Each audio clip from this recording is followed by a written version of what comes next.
خوشگوار ازدواجی زندگی کے لیے شوہر کے لیے 10 سنہری اصول۔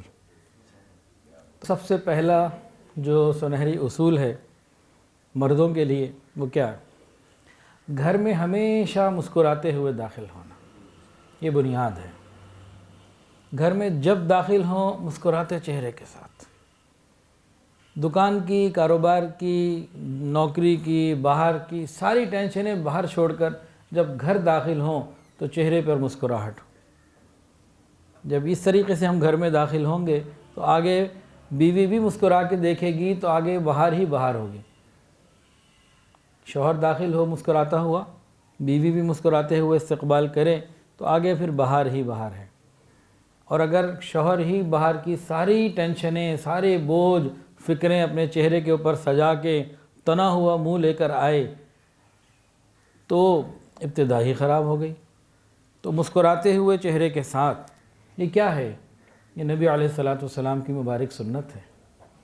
سیدہ عائشہ صدیقہ رضی اللہ تعالیٰ عنہ فرماتی ہیں کہ رسول اللہ صلی اللہ علیہ وسلم جب بھی گھر میں داخل ہوتے مسکراتے چہرے کے ساتھ داخل ہوتے اور سلام میں پہل فرماتے۔ حضرت جی دامت برکاتہ العالیہ نے ایک واقعہ سنایا۔ کراچی کے کوئی میاں بیوی تھے اور دونوں حضرت جی سے بیعت تھے۔ ان دونوں کے اندر آپس میں کوئی بات بنی اور ان دونوں نے آپس میں طے کر لیا کہ اب ہم نے علیحدہ نہیں، اکٹھے نہیں رہنا، علیحدہ ہونا ہے۔ تو بس ہمیں اب جو ہے نا وہ فیصلہ کر لینا چاہیے کہ ہم زندگی اکٹھے نہیں گزار سکتے، ہم ایک دوسرے کو سمجھ ہی نہیں سکے، ایک دوسرے کے لیے ہمارے دل میں قدر اور محبت ہی نہیں، تو اس طرح جو مصیبت میں رہنا ہے، پریشانی میں رہنا ہے، تو بہتر ہے کہ جان چھوڑا لی جائے، اپنی اپنی زندگی گزاری جائے۔ ان دونوں میاں بیوی نے یہ فیصلہ کیا۔ انہوں نے کہا کہ اچھا اپنے ماں باپ کو بتانے سے پہلے شیخ کو ذکر کر دیں تو کوئی رہنمائی مل جائے، تو اتنا بڑا قدم اٹھانے لگے، حضرت سے بات کر لیتے ہیں۔ انہوں نے حضرت جی کو فون کیا، حضرت جی سے رابطہ ہوا۔ حضرت نے فرمایا، دونوں کی بات چیت سنی تو شوہر کی غلطی کچھ زیادہ تھی کہ ان دنوں ملک کے اندر ہڑتالیں تھیں، تاجر حضرات نے دکانیں بند کی ہوئی تھیں اور 15-20 دن مہینہ دکانیں بند رہیں، تو اس کو کاروباری پریشانیاں تھیں، پیمنٹس تھیں، کچھ کنسائنمنٹس رک رہی تھیں۔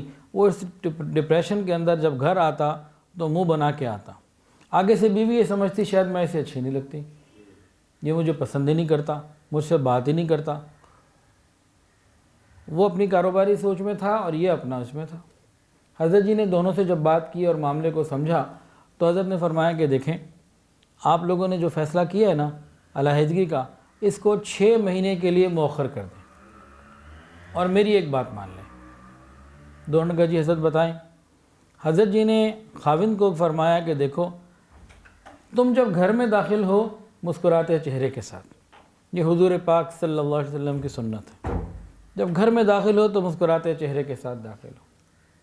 اور بیوی کو کہا کہ جب بھی یہ گھر میں داخل ہو، آپ کتنا ہی مصروف کیوں نہ ہوں، 2-4 سیکنڈ کے لیے مسکرا کر استقبال کر لیں۔ اور جب صبح گھر سے جانے لگیں تو بس مسکراتے چہرے کے ساتھ جانا ہے۔ بس اتنی بات پر آپ عمل کریں، پھر انشاءاللہ بعد میں بات ہوگی۔ یہ کہہ کے بات مکمل ہو گئی۔ حضرت جی فرماتے ہیں کہ 6 مہینے کا ٹائم دیا تھا، ابھی تو 1 ہفتہ ہی شاید گزرا ہو کہ ان کا فون آ گیا، کہنے لگے حضرت اب ہم دونوں کے اندر اتنی انڈرسٹینڈنگ ہو گئی ہے، محبت ہو گئی ہے، ہم لوگ تو ہنی مون کنڈیشن میں زندگی گزار رہے ہیں۔ یہ بھی صرف ایک سنت زندگی میں آئی تو وہ گھر جو علیحدگی کا فیصلہ طے کر چکے تھے کہ ہمیں الگ ہونا ہے، اللہ رب العزت نے دلوں کو پھر جوڑ دیا۔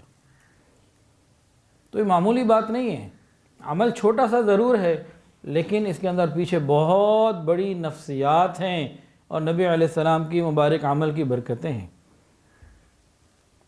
تو پہلا اصول کیا ہے؟ مسکراتے ہوئے داخل ہونا۔ اسی کے ذیل میں کچھ اور باتیں بھی ہیں۔ جب انسان گھر میں داخل ہوتا ہے نا، حدیث کے اندر آتا ہے اگر وہ دعا پڑھ لیتا ہے، آیت الکرسی وغیرہ دعا کا ذکر کا اہتمام کر لیتا ہے، تو شیطان یہ کہتا ہے کہ اس گھر میں میرے لیے جگہ نہیں، گھر میں داخل نہیں ہوتا۔ خوشگوار ازدواجی زندگی کے لیے دوسرا سنہری اصول بتا دوں، رہنے تو گول کر جاؤں، بیوی کے اچھے کاموں کی تعریف کرنا۔ کتنا مشکل کام۔ بیوی کے اچھے کاموں کی تعریف کرنا انسانی فطرت ہے. آپ کسی کے اچھے کام کی تعریف کریں، اس کو اپریشیٹ کریں، اس کا دل اور بڑھ جاتا ہے، اور اچھا کرنے کی کوشش کرتا ہے. بھئی آپ گھر میں داخل ہوئے، کھانا اچھا پکا ہوا ہے، کام ہوئے ہوئے ہیں، تو 2 تعریفی کلمات آپ بولیں. اس سے کیا ہوگا؟ آئندہ اور زیادہ موٹیویشن پیدا ہوگی اور کام وقت پہ اور زیادہ بہتر طریقے سے ہوں گے. اگر خاوند غلطی کے اوپر تنقید سے نہیں چوکتا تو تعریف کرتے ہوئے زبان کیوں گنگ ہو جاتی ہے؟ اصول یہ ہوتا ہے آپ کسی کی اچھے کام پر تعریف کریں تو غلطی کے اوپر اس کو تنقید بھی کر سکتے ہیں، سمجھا بھی سکتے ہیں، ڈانٹ بھی سکتے ہیں، پھر بات بنتی ہے، اگلا سمجھتا بھی ہے. اگر آپ غلطی کے اوپر تو تنقید فوراً کر دیں یا زبردست کر دیں، ڈانٹ دیں، سب کچھ اپنا جو ہے نا وہ ریئیکشن دے دیں، اور تعریف کے اوپر تعریف نہ کریں، جب تعریف کا موقع ہو تو کیا ہوتا ہے؟ ڈی موٹیویشن پیدا ہو جاتی ہے، لڑائی جھگڑے پیدا ہو جاتے ہیں، خرابیاں پیدا ہو جاتی ہیں. اور عورت یہ سوچتی ہے اس کو تو ہر وقت میری برائی نظر آتی ہے، میری کو اچھائی تو نظر آتی ہے اس کو کوئی نہیں، اس کا کام ہی یہی ہے.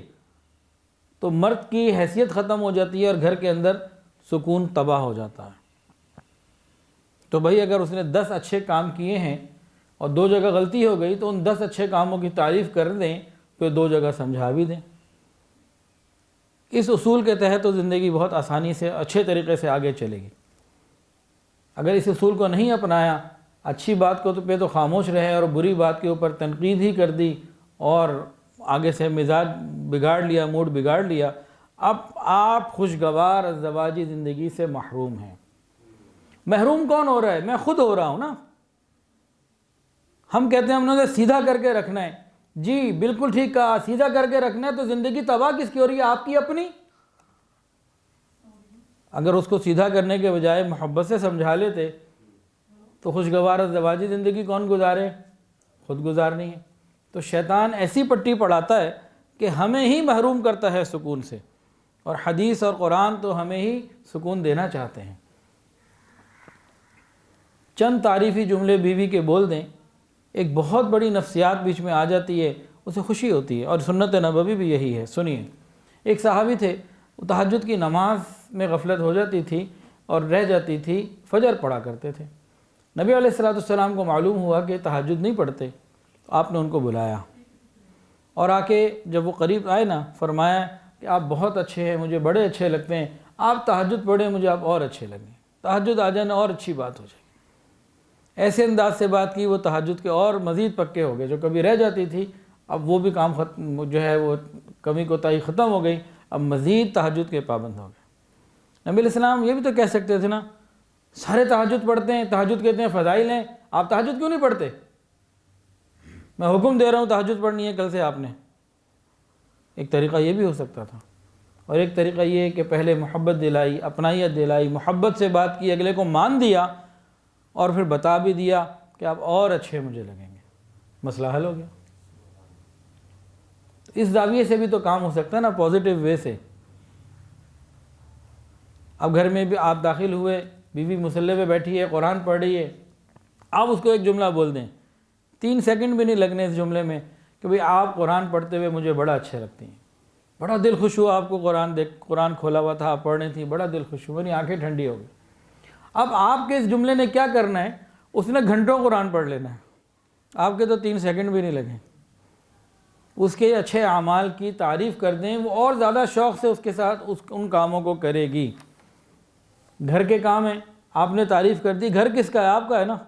آپ نے تعریف کر دی، اس نے اور اچھے طریقے سے کام کیے، تو گھر کس کا اچھا ہوا؟ زندگی کس کی بن رہی ہے؟ اپنی. تو ہم الٹی کھوپڑی کیوں استعمال کرتے ہیں؟ اس طریقے سے بھی تو کام ہو سکتا ہے نا، مثبت انداز سے، نرمی کے ساتھ بھی تو کام ہو سکتا ہے. اور آج کل تو سائنس نے بتا دیا، جانور بھی اپریسیشن سے جو ہے نا بڑے بڑے کام کر دیتے ہیں. آپ نے دیکھا ہوگا ڈولفن مچھلی کو، اس کو کیسے ٹرینرز جو ہوتے ہیں ٹریننگ دیتے ہیں، اور وہ جناب پانی سے نکل کے آگے باہر فٹ بال ہوتی ہے اس کو کک کر لگا دیتی ہے.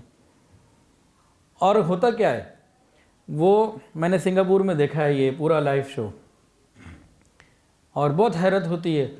اور مچھلی جو ہے وہ اشاروں پہ چل رہی ہوتی ہے، اور مختلف قسم کی چیزیں، کبھی ایک رنگ ہے تو اس کے اندر سے گزار رہے ہیں، کبھی فٹ بال کے اوپر وہ کک مار رہی ہے، کبھی کچھ. جتنے بھی وہ کام کرتی تھی نا، ہر کام کے بعد ایک پوائنٹ نوٹ کیا چاہیے، ایک چیز کو نوٹ کیا تھا. وہ کیا؟ وہ سیدھا اپنے ٹرینر کے پاس آتی ہے، اس کے بعد کچھ کھانے کی چیز ہوتی ہے، وہ اسے کھلا دیتا، وہ خوش ہو جاتا. بھئی ٹرینر کی بات اس نے مان لی، ٹرینر نے اس کو کچھ غذا دے دی، چھوٹی مچھلیاں تھی غالباً، اپریسیشن ہو گئی. تو جانور تک بھی اپریسیشن سے جو ہے نا وہ بات ماننے لگ جاتے ہیں. جتنے بھی سرکس میں آپ کو لوگ ملیں گے نا جو جانوروں کو ٹرین کرتے ہیں، وہ زبردستی نہیں کرتے، اپریسیشن کے ساتھ ہی ان کے معاملے ہوتے ہیں.